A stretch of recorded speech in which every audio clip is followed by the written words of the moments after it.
Welcome to A Flash of Beauty, the podcast, an audio experience dedicated to the further exploration of Bigfoot and the people Bigfoot has revealed itself to. What started as a documentary of personal narrative encounter stories and expert testimony has now shifted into a deeper inquiry into the forever changed lives of those that have witnessed firsthand this hidden truth. My name is Tobe Johnson, co-producer of Flash of Beauty Bigfoot Revealed.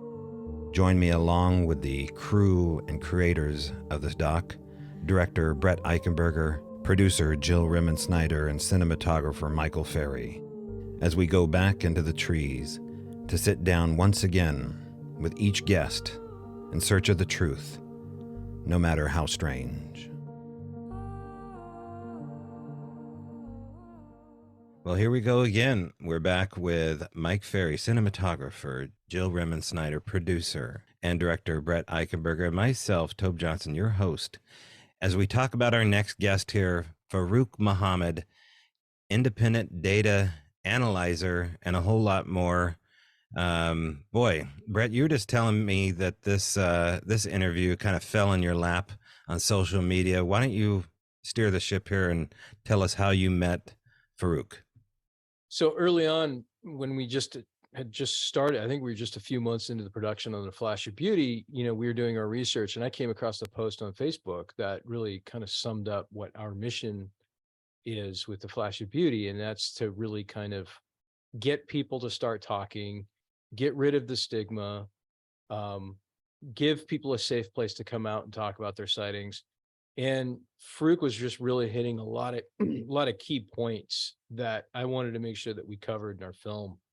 And so I reached out to him and I said, "Hey, would you be interested in being in this documentary?" And he said, "Yeah, absolutely." And so we flew out to Texas and interviewed Faaruwq, and that was the same trip that we interviewed Arla Williams on and whatnot. But I think that Faaruwq has got a lot of really, as they say in the industry, disruptive ideas to really kind of jumpstart the data collection and the analysis of these Bigfoot sightings that are happening across the country.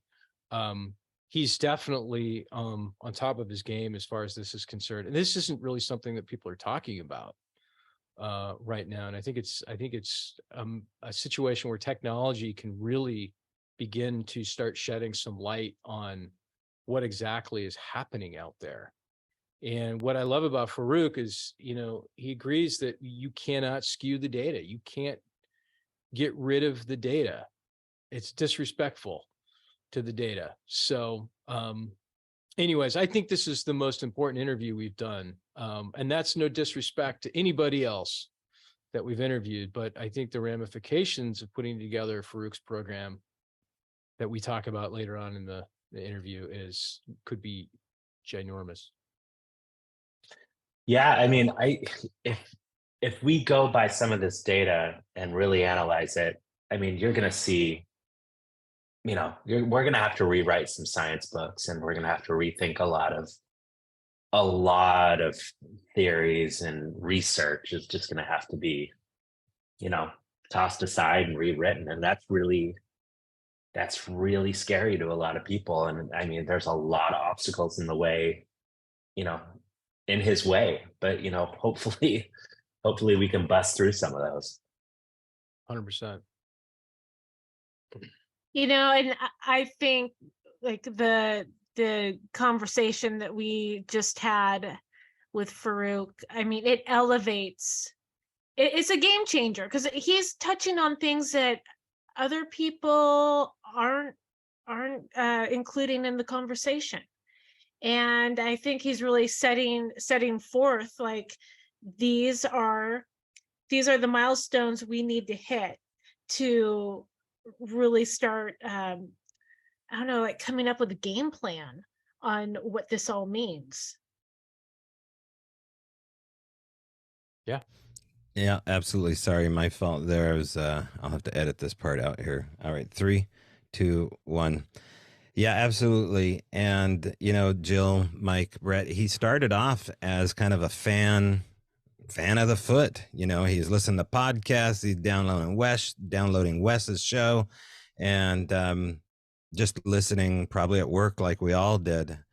And as a data analyst organizer, his brain is gathering all these nuances. And we talk about these outliers, this outlier phenomena where, not everything is being collected. And it's breaking his heart as this data analyzer that we're not collecting all these stranger nuances, these outlier cases. And so we talk about that and maybe what we can do in the culture to change it. And so I'm excited to see what you, the listener, does with what Faaruwq's about to say. And he says he's coming out to Forks. So, there's quite a few people saying they're all coming out on Memorial Day weekend. And if you want to be a part of it, now's your chance. You can get a ticket at sasquatchthelegend.com. Saturday, I think, is like $50 for an all day. There's a 3-day pass as well. Forks is usually the home of vampires and werewolves, but we're going to throw cryptids in there as well. So if you want to meet the cast and the crew and everything in between, from Flash of Beauty to Cliff Barrickman to a debate between Aper versus Wu to sound analysis with David Ellis to Marcia K. Moore to a whole lot more, come check it out at the second annual Forks Sasquatch Day, only about 30 days out. So plug. Let's get into our interview. We're going to have a body. We're going to have a body at Forks too. Did I just spoil that? Oh, really? You're going to bring a fresh laid? Yeah. I thought somebody told. Oh, never mind. Well, you'll have to come up and see for yourself, I guess. Sorry. Okay. That one, we'll edit that one in because that was so well done. All right. Let's get into our interview with our guest here, Faaruwq Muhammad.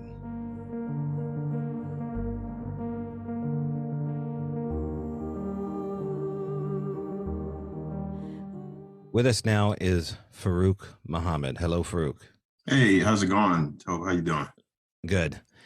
So Faaruwq, it's an interesting thing that you bring up in the doc as far as data analysis is concerned, and Sasquatch is not territory I've gotten into, but it's, given the technology at hand and the way the algorithms are collating everything, whether we want them to do it or not, you might as well have somebody looking into this. And as far as an independent data analysis is the title you've given yourself, and the 20 years of previous experience as a warrant officer in the U.S. Army, I suppose you're the right man for the job. So why don't you take it from there? Tell us how you started looking into cryptids. I guess that's what we're going to call Bigfoot in this one, and where you're at right now with Sasquatch research. I started probably about 20 years ago, a little bit over 20 years ago. I have always had an affinity for the unknown. I'm a Muslim, and in our faith, in the Quran, it says in chapter 16, verse 8, that, and there's some precedent. It says, and he created horses and mules and asses for you to ride, and also for your adornment. And he creates many things that you did not even know about. And for me, that is a foundational principle that I need, that says there's a lot out there that we don't know. We talk about the oceans, 2% of the oceans we've, done research on, or think about, we can't even get to Mars with humans. Like, what are all the things that are out there in the universe that we just don't know? So that is a foundational truth for me that opens the door to not just what we know in front of us, because we know we use science and technology to leapfrog them each other to learn more about society. It's like when we figured out the giant squid, right? We found a giant squid over there off the coast of Japan. And the only way we did that is by attaching a camera to a Humboldt squid and watching the squid go down and go crazy when it saw the gigantic squid, squid down there. And that type of stuff shows that we need to have technology to learn more about science, and then we can learn more about science, and we can develop more technology. So it's just continuous cycle. Doesn't disprove from a faith perspective, it shows that we are learning more about creation. And that's kind of my perspective on it. Got it. As it pertains to the Quran and the statement that you just read there, that there are things that you don't even know about, is there anything specific related in the Quran, like there is in Judeo-Christian or in the Book of Mormon, about there being a wild man or something that has been cursed to live in the wild?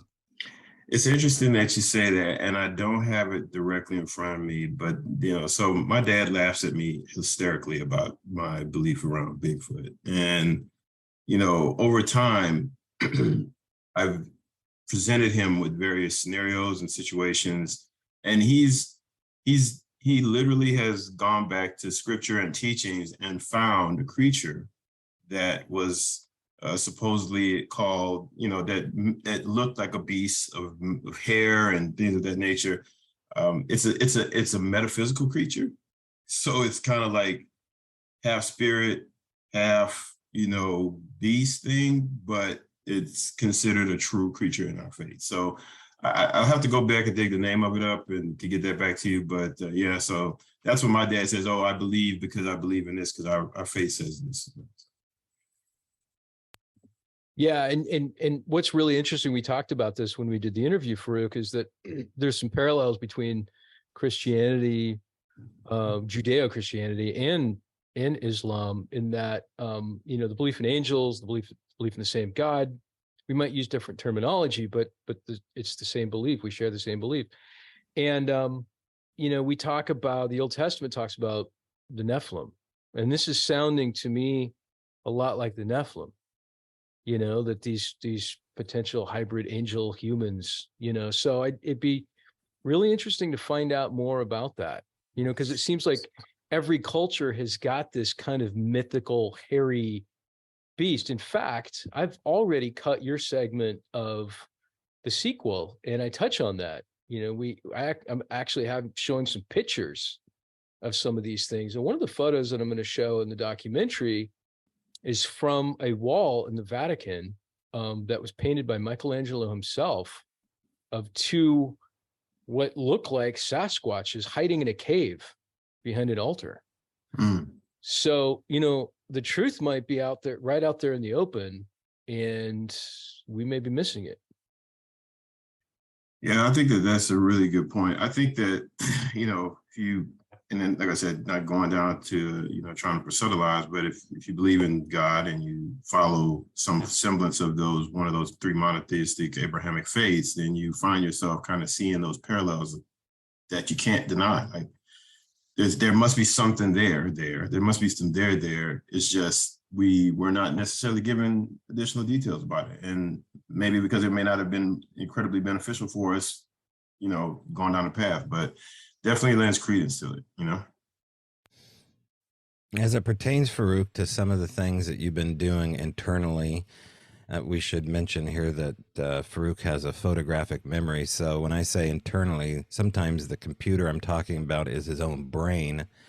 And as it pertains to the data analytics, during our pre-interview that we did last week, we talked a little bit about, and you brought up some good points as far as keeping track through data analytics and behavior of Sasquatch or locations of Sasquatch. There's a lot we're missing out on as far as collecting the data accurately. Tell me what you meant by that and where things are falling short. So the challenge of the Bigfoot community is there are different factions, kind of like religion a little bit. They have different terms that mean different things. You have to create what you would call a unified data dictionary, where everyone agrees that the definition of an encounter is X. The definition of a experience is X. So that you can basically create, and when you do that, you create a standard baseline of terminology that identifies various attributes and characteristics or experiences or things of that nature that allow you to develop measurements. So if I said I had 5 encounters, then that means that I had X, the exact same definition. That means that you, whatever you call it, I saw the Bigfoot, it looked at me, there was some interaction. Or I had 3 experiences, where you define an experience as, I was in the area, I heard something, but I didn't physically make like eye contact, I wasn't touched. So, but you have to do that incredibly difficult work. And with all of the factions of the community, I see that being very difficult. Number one, because there's so many field researchers out there that, you know, are doing it not for notoriety, but to prove it for their own self or for other people.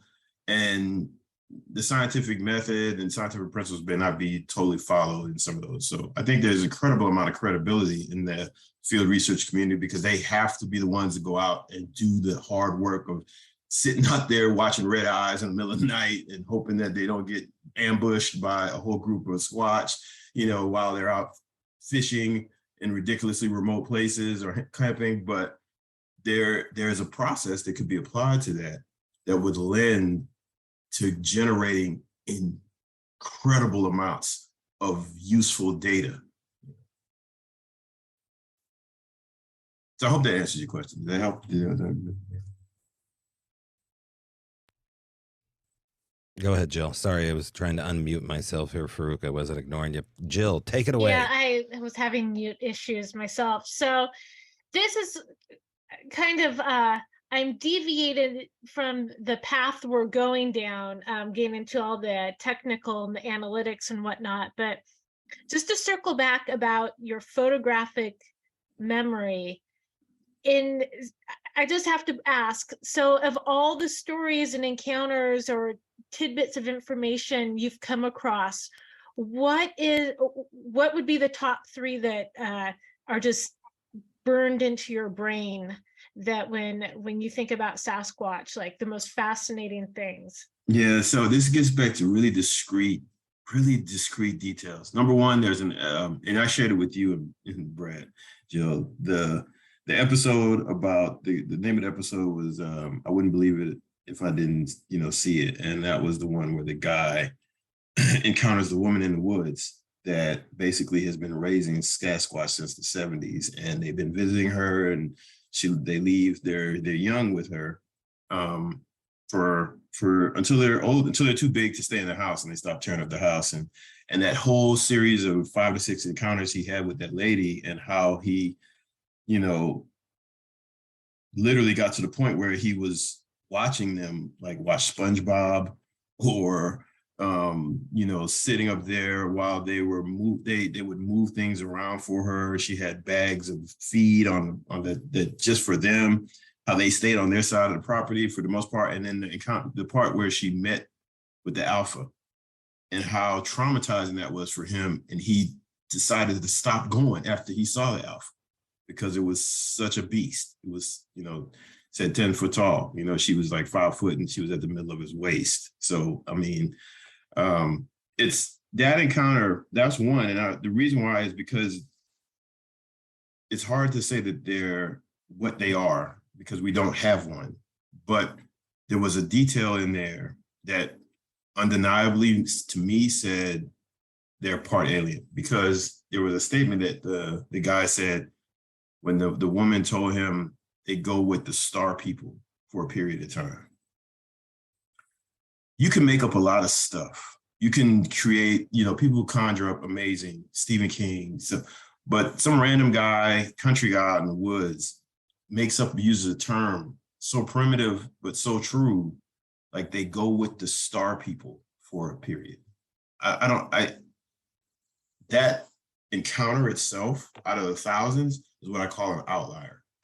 And outliers, when you do the standard bell curve, you got 2 standard deviations, most everything falls within those 2 standard deviations. And then you have these once not dots that are so weird and complex that they throw you off. Like, that's weird. But in Bigfootology or Bigfooting, you know, those outliers are probably the most real, because they're so fantastic. So fantastic. It's almost impossible to make it up.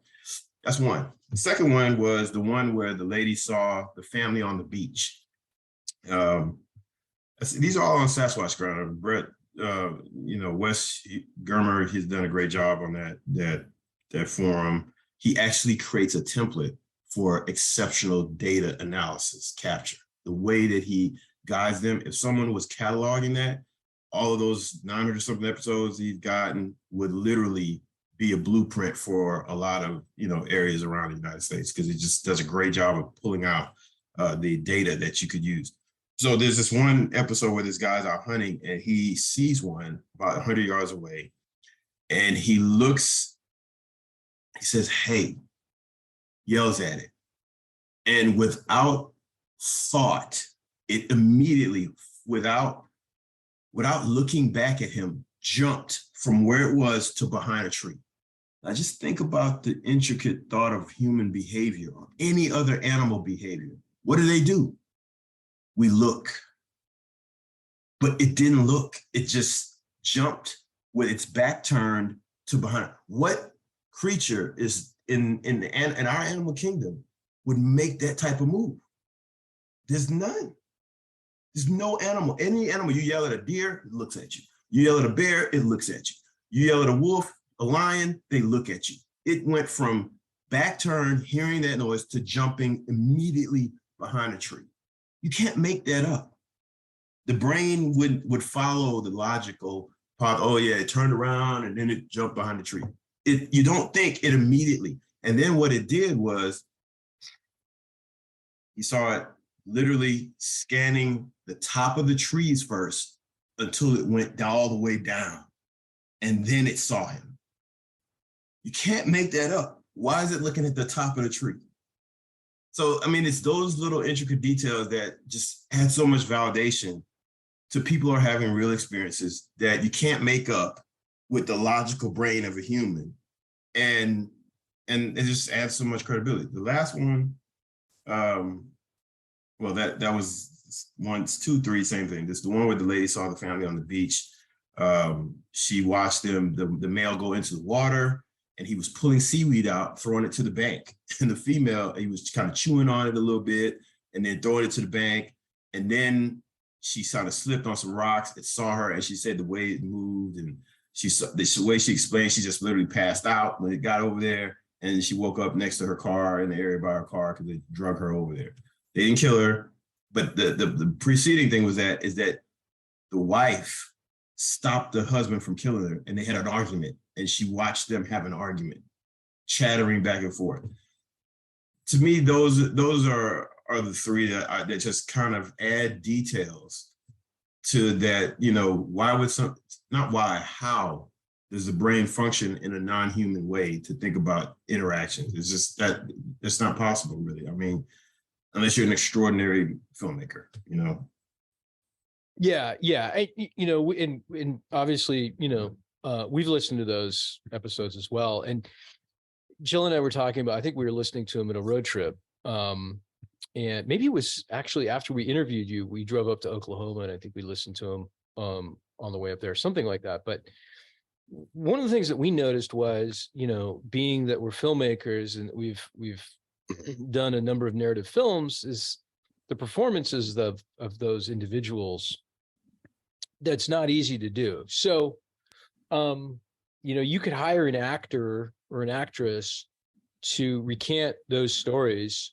I mean, the human imagination is limitless, really. But the point is that you're exactly right. The human imagination, even though it's limitless, it's also afraid of, it has ego. In other words, it's afraid of ridicule. It's afraid of the stigma.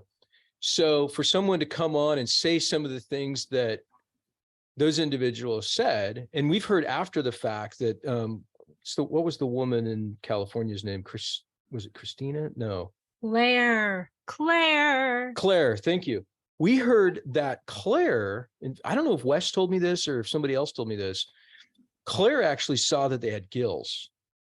She saw gills, and she wouldn't talk about that on the podcast because she thought that was too outlandish. So she asked for that to be left out. I wonder if April told us that, because we interviewed another woman that saw them too in the surf. Brett, it was someone that we, and I'm not going to say it because I don't know if we're supposed to, but it was someone we interviewed for the sequel. Okay. Okay. Do you know who I'm talking about? No, but that's okay. We'll keep it a secret until we They spoke. officially cut. Yeah. Okay. We're quote unquote on the air. But the point is that, Claire had a performance that is next to impossible to replicate unless you're a trained actress. It's because I'm talking about the details like you're talking about. I'm talking about the psychological details that are in her story. You can't make that stuff up. There's no way. And I've listened to thousands. I've listened to ones where guys have killed Bigfoot. I listened to one where a guy, and that would probably be my fourth. There's this one where this guy kills 2 Bigfoot in Oklahoma in 1960 something. And he said they look like Neanderthal. He cried during the interview because he thought that they were people. He said he didn't tell anybody because he thought they were people, but just like woods people. And he killed them with a 45, chasing them through briar patches because he had an instinctive hunter thing, like, what the heck, the hunter cardinal rule is if you don't know what it is, don't kill it.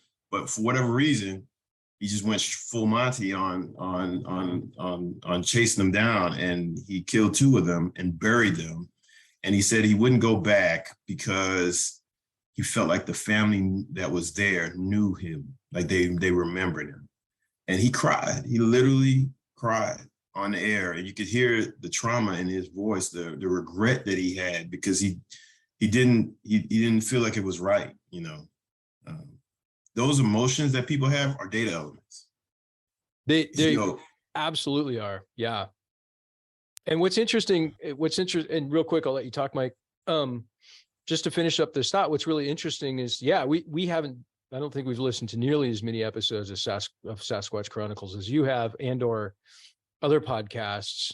What we've found is that we've been data gathering, obviously making this documentary. And what's so cool for us is what happens after we turn the camera off.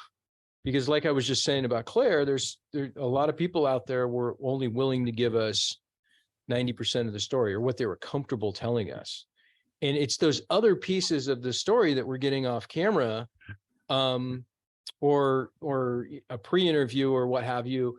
Those are the other points of data that we're connecting the dots to, going, wait a minute, so-and-so in Vermont said this, and so-and-so in Texas said this, and Tobe and Daryl experienced this at the Owl Moon Lab, and it's like none of these people know each other.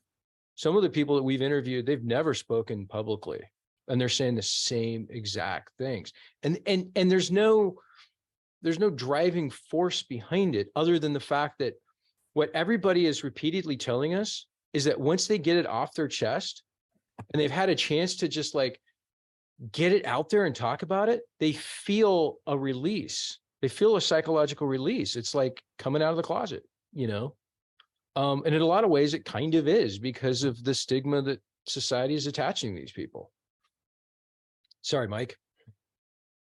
No, this is all super interesting stuff, and I hate to get away from the emotional aspect of this, but I have just a question about, biology and research. And, we look at like Jane Goodall out in the field studying primates, and, obviously we're not doing that with Sasquatch because it's elusive, obviously. So we're using data to get us that information. I mean, do you think that, using data, using analytics, do you think that'll ever get us to the point where, we can study face to face? Like, are those two things, totally different ways of researching? I mean, I'm just wondering if we'll ever bridge a gap there. So from my perspective, I would offer that there has to be a coupling, a marriage of the people that spend the time in the areas. There are some incredible researchers that go out and do very sound employ very sound tactics. And these are come from encounters that they've had where they've tracked multiple pods, and up in like on Fort Lewis area. There's a guy that he's gone out and he tracked multiple pods up on this, and he can tell you specific details, and they're beautiful, perfect details. He got peed on by a Bigfoot, but beside that, I'm sure everything else that he's experienced is beyond memorable. And I would say that you got to couple those together, because there's other data elements that you could capture. And we talked about using other types of technology to capture some simplistic type things to see about electromagnetic interference or impact of light, changes of how light, different colors of spectrum, can they see them and things of that nature. I just feel like there's going to have to be a marriage for us to get to stop having these anecdotal type, like, oh, I had this experience, oh, we had this experience, and our experience is better than yours. It's got to be a concerted focus to prove, and that means removing the egos, removing it, and being candid about all the data elements, the paranormal stuff, the stuff that we know is concrete, that aligns with what we know about, what people believe about Gigantopithecus, or what they want to, whatever that interprets that, it's sad. I feel sad sometimes because you get ridiculed pretty bad, man. I mean, everybody that I professionally work with knows, but I know I'm in some think tanks and some groups and stuff like that. And a lot of people, they're very professional. They're acoustic experts. They're wildlife biologists, they're zoologists, and they all know, but they can't say nothing, What's going to get us there? I mean, I think what are these people? It's technology. It's the Humboldt squid thing. It's going to be, so the government has, finding Bigfoot, which it's for whoever. I watched some early episodes. They employ some technology. There was a FLIR truck that they brought on the show. Now FLIR makes they make normal, night vision, tools and products, but then they also have a government side. That government side, they had this truck, and this truck was not showing the limits, the full expanse of what it could do. But what it did was they could see 5-mile radius, anything. 5 miles. No Bigfoot can get away from 5-mile radius. Can't get away. So they know. The question is why won't they let it out? Because there's something extraordinary about them that they don't want people to. They don't think people can handle or be ready for it. People aren't going to go run killing them. You can immediately protect them. You could do. I mean, it's not. That's hogwash. There's something extraordinary about them that they don't want us to know. Yep. I am in such agreement with you, Faaruwq. And, we can't really get into it, but we've seen, there's a video that's been floating around that won't be released of some FLIR footage of a copter tracking one. Tobe can expand upon this if he wants to. But that's all I'm going to say. And that's quite the teaser, man. Yeah, because technically I could show it here right now and the audience couldn't see it, but Faaruwq could. But we can get into that at a later time. You bring up a lot of good points here. Everybody does, as usual, because you are listening to Flash of Beauty, the podcast, where good questions are always asked. In regards to the idea of these outliers, I think it's fascinating because the last 2 or 3 episodes I've been talking about the omission of evidence and how it's not good data collection. It's just not good conversation because it's BS. And these conferences recycle themselves with the same information, the same stuff. And this issue is so multi-layered, and those nuances, those subtleties that are explained. I mean, we talked a lot about Sasquatch Chronicles. It's good for that. It's great for the subtleties. And, Jacques Vallée, I believe, had this term he described as mountaintops. And what he was trying to describe is if you sent somebody up to the Himalayas, to Everest, to only look at the mountaintop, you'd never know all of the interesting stuff below that peak. And they would only have a very interesting map with none of this other data. They wouldn't know about the valleys. They wouldn't know about the rocks that could fall there. They wouldn't know about the dead guy that was left there for 20 years. They'd only know about the mountaintop. And that's kind of where we are right now, as far as mapping out the data with this stuff that, we only have a very limited box to put it in.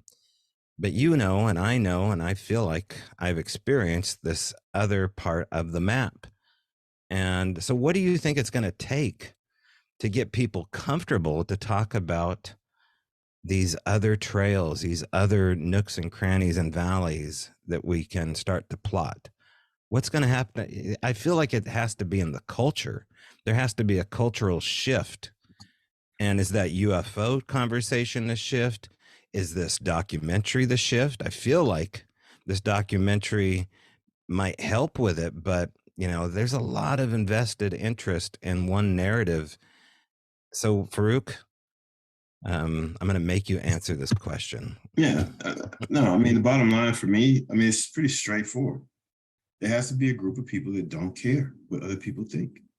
You follow the principles, you follow the process, the data collection, data analysis, you present it.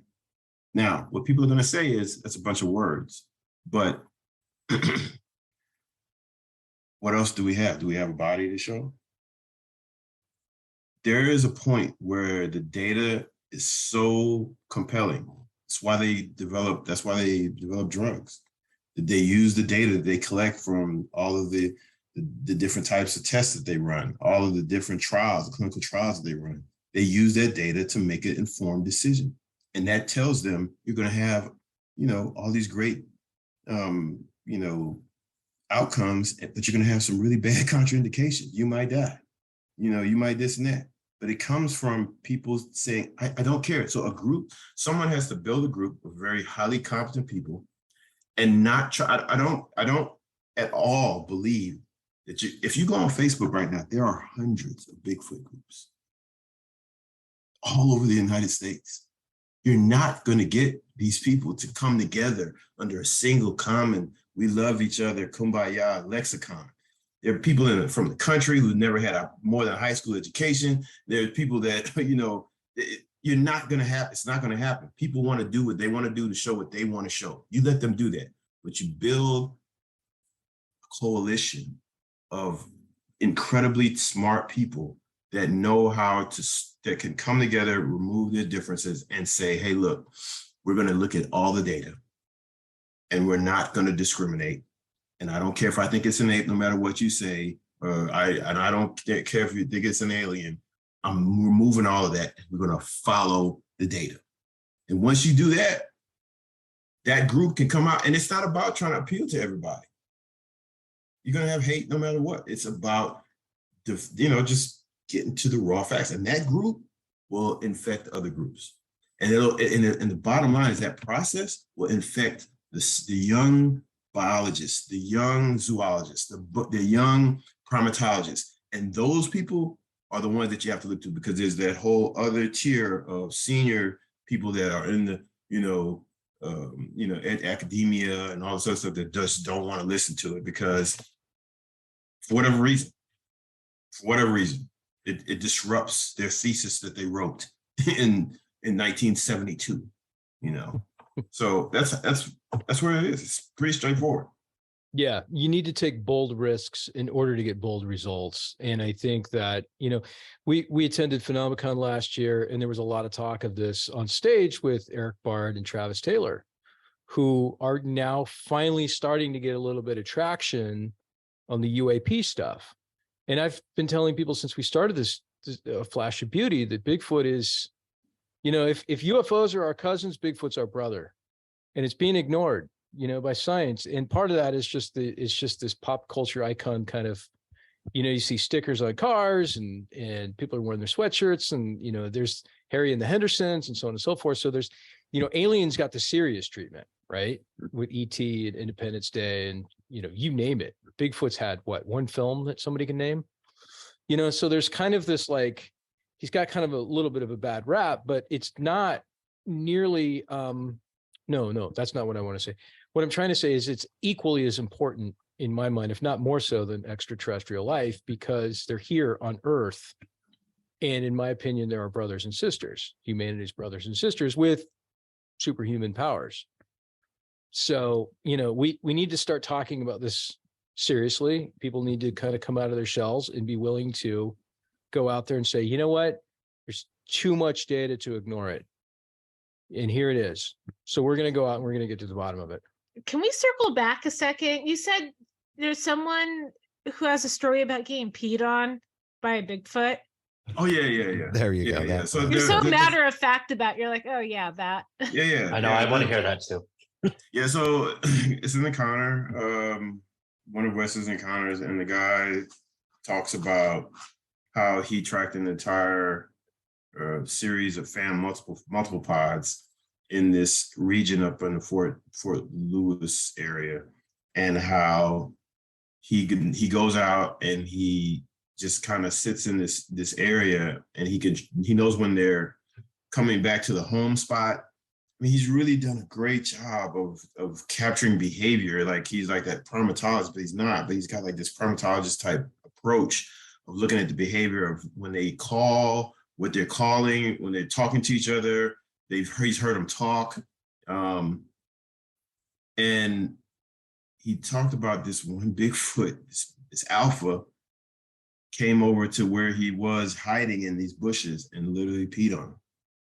And he just remember getting, in the shower. And it's like, what was the purpose of that? You don't know. Maybe he was saying, I know you're here and it's hilarious to me, but it's just one of those things when you hear it, it's like, can't make that up. Like, who wants to get on the air and say you got to go in the shower from Squatch? And it wouldn't be the first time that's been reported. In fact, I interviewed a guy where it's not very subtle, but certainly, Brett, Jill, Mike, you met this individual in Cottage Grove when you did some filming last year, Todd, and he was urinated up near a very active area in the Cascades. He knew that it was urine because of the fact that it peed in his backpack and then zipped it back up. So that subtlety is not so subtle. It also peed on his Carhartts while he was camping, which is, a predator behavior. Granted, it could be a cat, but I don't think a cat's going to have the wherewithal to zip up his backpack again. It's also where missing people. So, that's a crazy detail. It sounds wild to the listener, but it's consecutive with two stories. And these outlier stories, I think, are important to what you're arguing for, Faaruwq, is that we need to have a more candid. I mean, heck, I interviewed a gal that said she saw one masturbating. I mean, these are embarrassing things to say. These are outlier stories. I get it. This is Flash of Beauty After Dark conversation. And we need to be able to, maybe sometimes tongue in cheek, but that's why we had those monthly meetings in the Cascade, is to put these people together and have a lighthearted conversation. But then when the cameras went away and the mics went away, they could talk freely, without the consequences of ridicule. So you had a response, Faaruwq? Yeah, I mean, I don't want to get too carnal, but I mean, the bottom line is even encounters where a guy saw him having group sex, like one female and multiple males in a barn, not on the hay, but literally just in a barn. And it's those types of things. Like, why would you want to tell people that you're already talking about Bigfoot? Then you're going to say that, it's those things to me that add so much credibility to, and then there's all these other things that couple with that. And you're like, yeah, you got stuff going on your property, serious stuff going on your property. So like I said, I just think that once again, if there was a group that could pull off that common baseline and follow those principles, it would be extraordinary. I just think at some point parties would intervene, because it would become too apparent. Like once you started being able to present the data and show things, it's too like I was telling on the pre-interview, like Toba, I was telling him, like, the data there's this graphic that shows the sightings over time in all the states. Y'all seen that graphic? It's a video infographic of all the Bigfoot sightings over time. So it's flowing and it's showing like Texas moving up and then California and then Oregon. Yeah, have you all seen that before? Oh man, it's so cool. I'll drop the link here, find it. But it is one of the coolest infographic videos where it's tracking. There's only three data elements. Well, 2 data elements: state, the state, and the year. That's it. 2 data elements, and it creates this amazing visualization that tells a story of how we have gone into, and deforested and moved into different areas and populated areas, and how Squatch have had to move. You can infer a lot from that. It's only 2 data elements. The graphics that they have on the ArcGIS project, and that was the guy that was also in the movie with us talking about data analytics, the ArcGIS project. 3 data elements: type of sighting, location, and year. It's just simplistic. You could do one genuine encounter can generate probably about 150 to 200 data elements that could be repeatedly tracked in every encounter. You could ask a series of questions that would get you those 150, and then imagine the visualization that you could create a correlation between time of year with the color of the hair, with the way your dog reacted when it was in the area. I mean, it's just versus terrain, water available, water right around it. I mean, time of day, all of these things. It's kind of exciting, but it's also depressing because you just want people to kind of focus on that and stop talking about, the things that get likes. This stuff doesn't necessarily get likes. Yeah. Right? Yeah, but it gets results. Phases of the moon, I would add that too. Well, even Exactly. Mel Scahan mentioning his number one thing is which way was it headed. He said that's so important and so often left out is what direction they were going. So you're saying that there's these 3 data points, and for them that's a success rate. They can find a model. It reminds me of David Paulides' profile points from missing people, where he has those 10 profile points, I think they are, and everything else he pushes out of the picture, and he only takes in those profile points. Is there any profile point that you think should be taken out of the equation? Should orbs be taken out of the equation? Should mind speak be taken out of the equation? Should those kind of outlier reports be included, and why? Disrespectful to the data. It creates chills on my spine because it's disrespectful to the data. When you remove data elements, regardless of how fantastic, or simplistic, you're disrespecting the data. Because now you have the first thing you have to ask is, why did you pull it out? There has some bias, something. Oh, well, it wasn't that significant. Who says so? If you look at 100,000 encounters and that data element becomes prominent in every single one of them, how is it insignificant? It's not statistically insignificant until the data says it's statistically insignificant. So for me, these, like I said, you literally give me chills. It's frustrating because those are the things that, just really make it impossible for us to get to a point where we can actually have a true 3D map of what is happening around the United States and globe in the various areas that things are happening, these encounters and experiences are happening. Yeah. Amen. Faaruwq. What you're saying right now to me is the gospel. And this is how we eventually end up knowing, is by getting this together. And, if we were to get down to brass tacks right now, someone out here listening to this podcast right now might be interested in being a benefactor, might be interested in stepping up and saying, you know what, this is something that I really want to be involved in. Or maybe, somebody like a Dr. Meldrum is at at a college that can provide some, or a university that can provide some of these resources. So in your opinion, what would it take to maybe even start off with like a sample and begin to put this project together? Well, obviously you'd have to have a group of interested stakeholders that looked at this and said, hey, we want to commit to this. The number one, people are going to look at, so with them, what's in it for me, right? Why would they want to be a part of this? It's going to be time consuming. You could do it part-time, which is absolutely, doable, but it's very tedious, very, very tedious. There are some big data tools out there that you could use for, like, you could go on, you could ingest the data, use APIs to pull data from like BFRO, and you could try to use some audio transcripts from like different things to be able to go in and pull data, but you got to have its data dictionary, and the data dictionary is not going to create itself. That itself would be very painful. So I mean, it would take a very committed group of people that someone would say, hey, look, number one, I think this is important enough, even if they had their own selfish reasons. I wouldn't even care.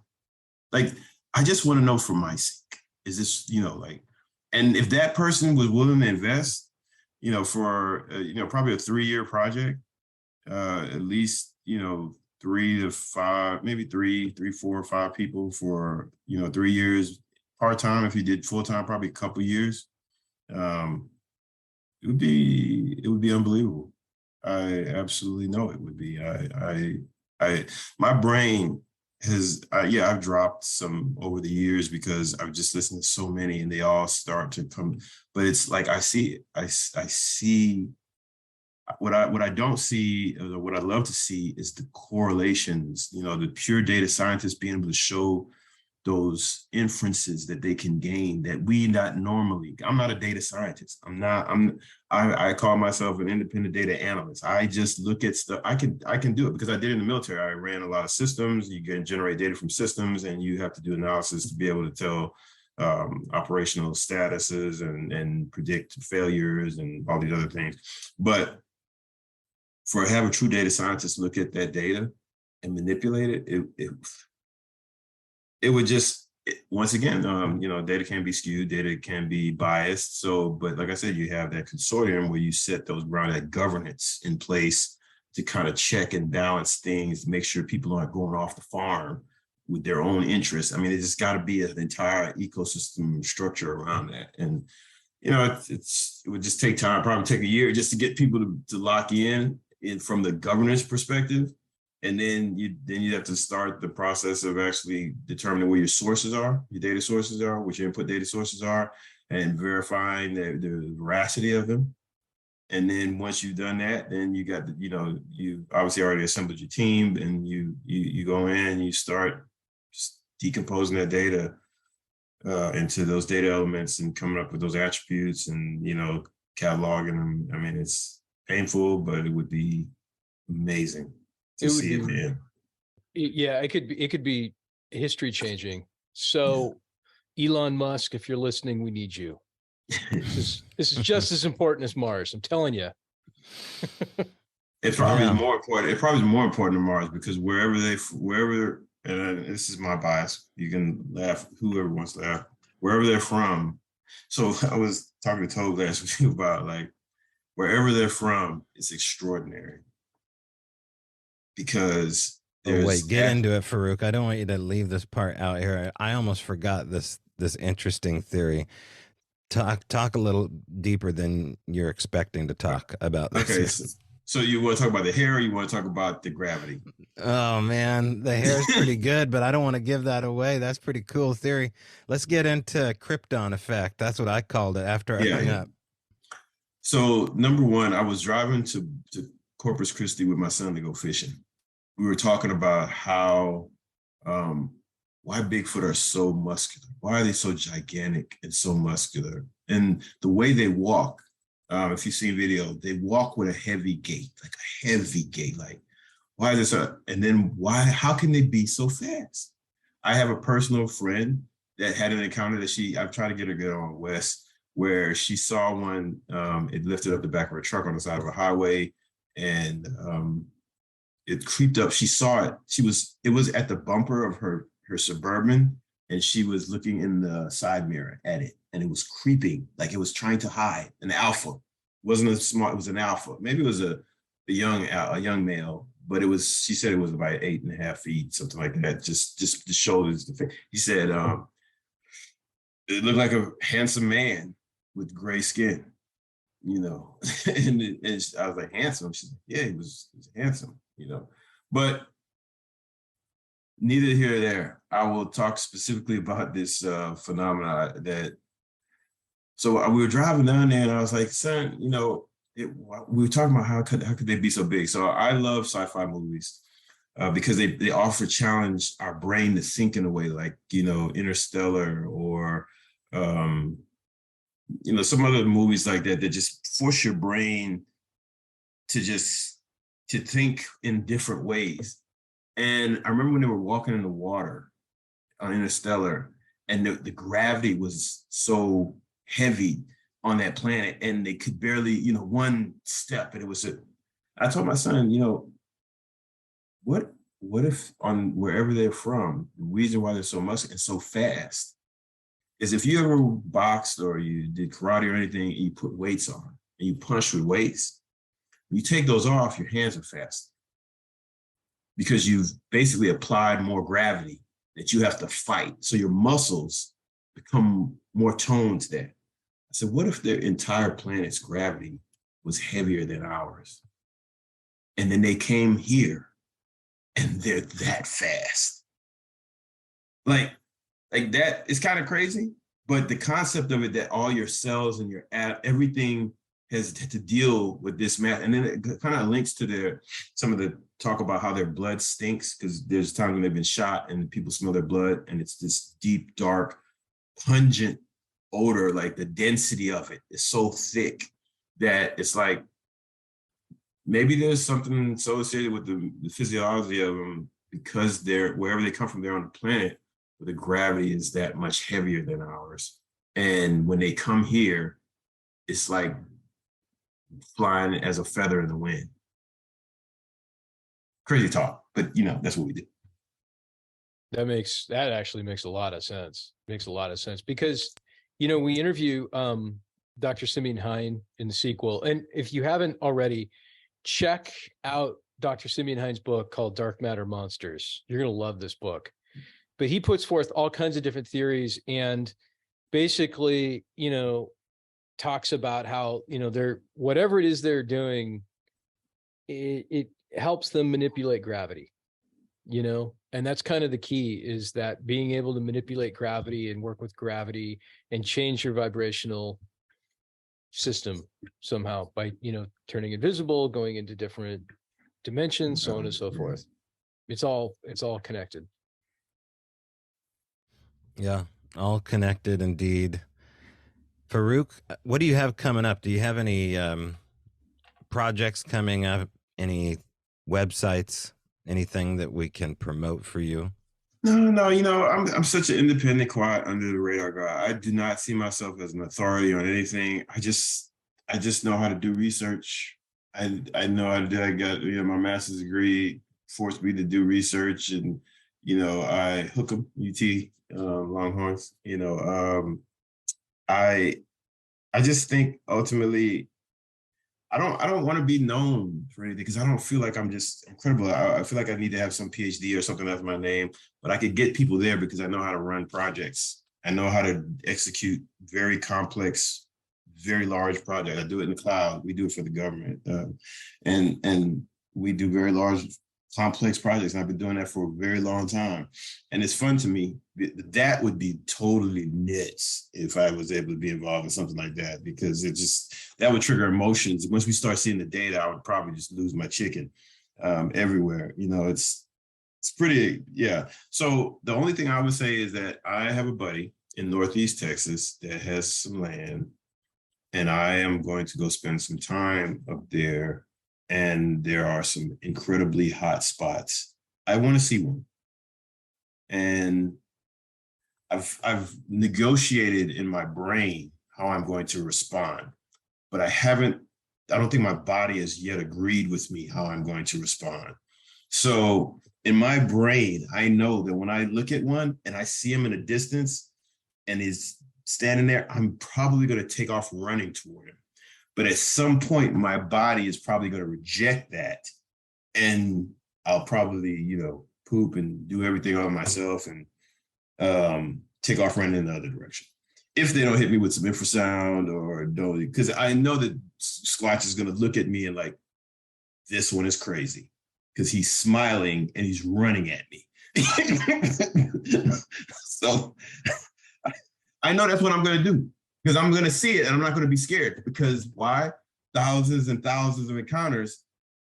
They're not going to encounter anybody that does that. They have never nobody's reported. And then they're going to be like, they're probably going to be like, what in the, it's just, I think that interaction is going to be compelling for them. They'll probably go back and say, I had a human sighting. That thing was crazy, because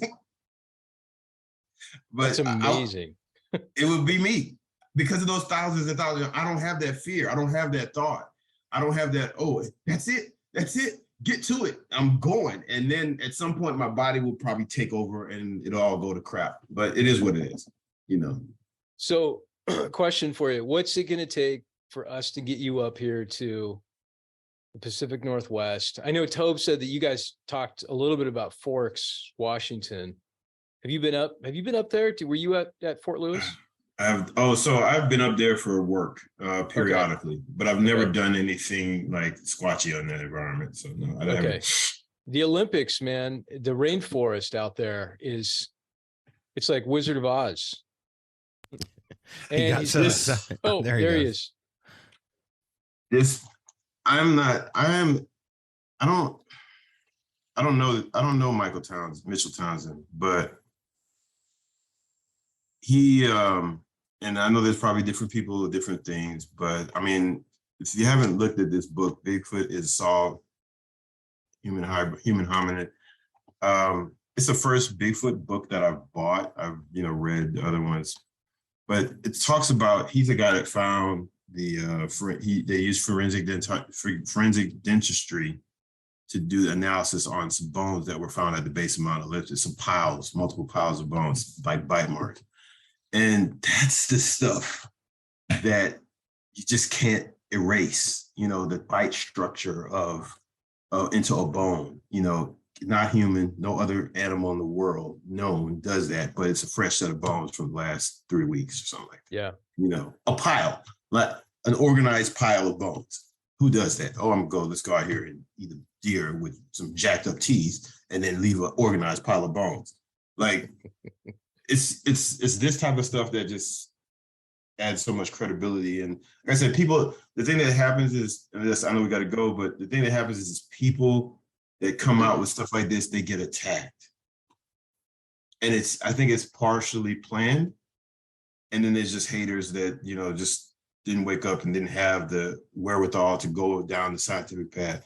And that's why you can't care. You got to build that coalition, and you just can't care what anybody else says. And at some point, that it'll just latch on to people that are smart enough to understand the scientific method and understand the process of data analytics. And then it's about like it's not a big bang. It'll never be big bang unless there's an Independence Day like event for Squatch. There's never going to be a big bang. If you want to know more about Faaruwq Muhammad, well, you're going to catch him in part 1, of course. You can watch that on Tubi. You can catch it on Amazon. Flash of Beauty, Bigfoot Revealed. Name of the show, hard to forget. Also, part 2 coming up this Memorial Day weekend, 2023, the 2nd annual Forks Washington Sasquatch Days. Tickets on sale at SasquatchTheLegend.com. Faaruwq will be in that. Maybe if we can find a way to put him in our hip pocket, we'll get him up to Forks, but soon enough. I'll come. You don't have to hip pocket nothing. I'll come. I just, like I said, this is something that I wish I could do more, had more time. I wish somebody would fund it. So if you fund it, we will do it. That's the bottom line. We're looking at options, like I said, when we first interviewed you. I mean, this is definitely one of the things that I want to try and accomplish by getting this word out, just get it done. But it would be awesome to see you in Forks. Be awesome to see gonna be everybody there. listening in Forks. I'll be there. Excellent. I'll be there. I'll come. Excellent. All right. Thank you so much, Faaruwq. Really Thank appreciate you it, all. Faaruwq. Thank you. Thank you so Thanks. much. Y'all Take are it awesome. easy. This has been a Resonance Production podcast. If you have questions, comments, or suggestions, you can email us at bigfootrevealedpod@gmail.com. Also, if you're just discovering the Flash of Beauty universe, you can watch our documentary on most major streaming platforms.